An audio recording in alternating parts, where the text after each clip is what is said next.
亲爱的各位同学，大家晚上好，我是大家本学期的中文课老师齐正文，很荣幸也很高兴能够和大家在本学期共同完成 HSK5汉语语言等级相关课程内容的学习。在这里呢，我希望先简单的跟大家介绍一下我们本学期的课程形式、课程内容的设置，以及我们将会使用到的一些学习方法。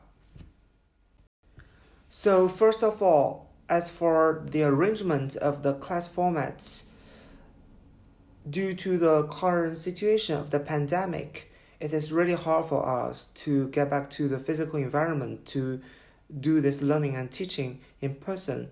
However, I promise you, if the situation is getting any better, we are going back to the physical environment as soon as possible. I do know that learning online is a very big challenge for all of you, and including me as well. I have to pre-record these classes, and sometimes I have to think of so many issues. But at the same time, it also gives us an opportunity. In Chinese, we have an idiom says, 塞翁失马，焉知非福. So you will never know whether it is a challenge or an opportunity. In this case, we are going to make this online learning a very useful tool to help you promote your Chinese language skills. To achieve this end, I would like to opt for a so-called blended learning method, even though it is called blended learning. But it is a bit different from the traditional ones because all two sessions will take place fully online. So the whole course will divide it into two sessions. For each class, I will firstly send you a link to a website with all the pre-recorded materials. So you will have to learn these materials by yourselves.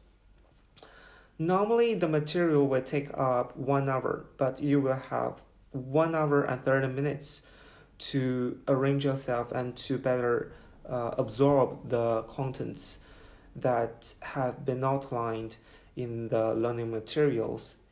And in the second session, we are going to have this class on the Microsoft Teams. And this session is particularly dedicated to your oral language practices as well as listening comprehension practices.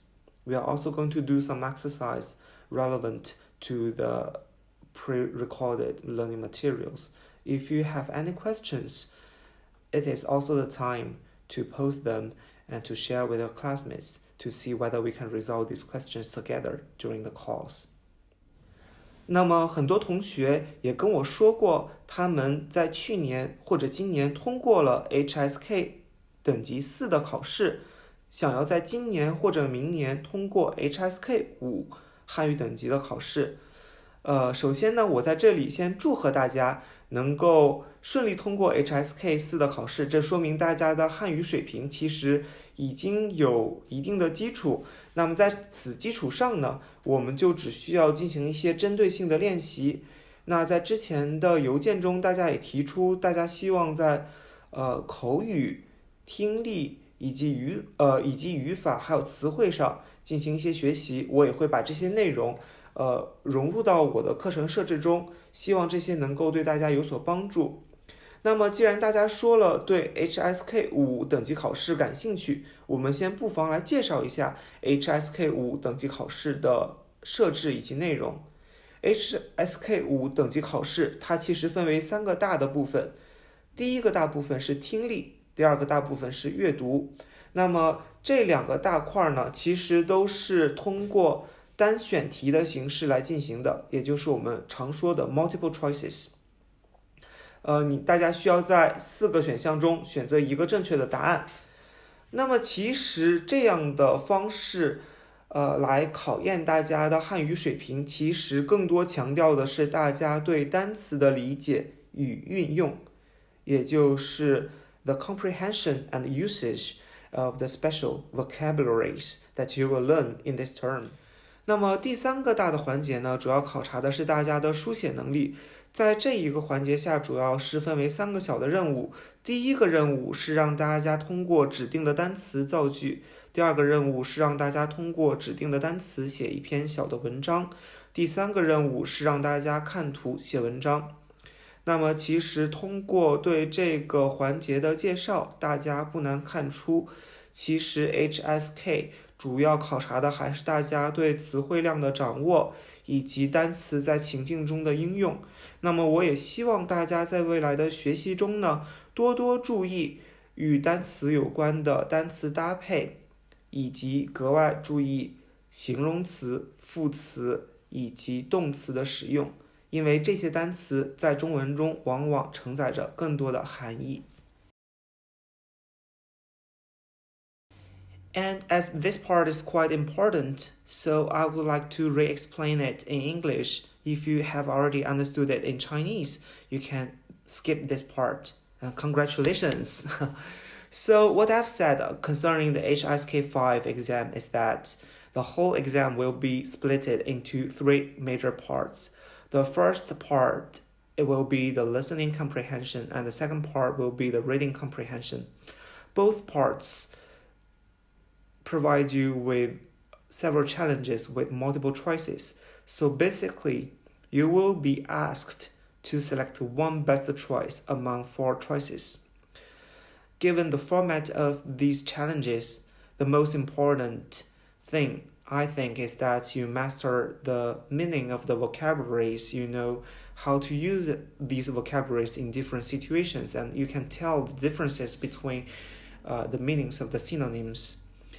And for the third major part, it will be the writing tests. And for this part, you will be given 3 challenges. The first challenge is that you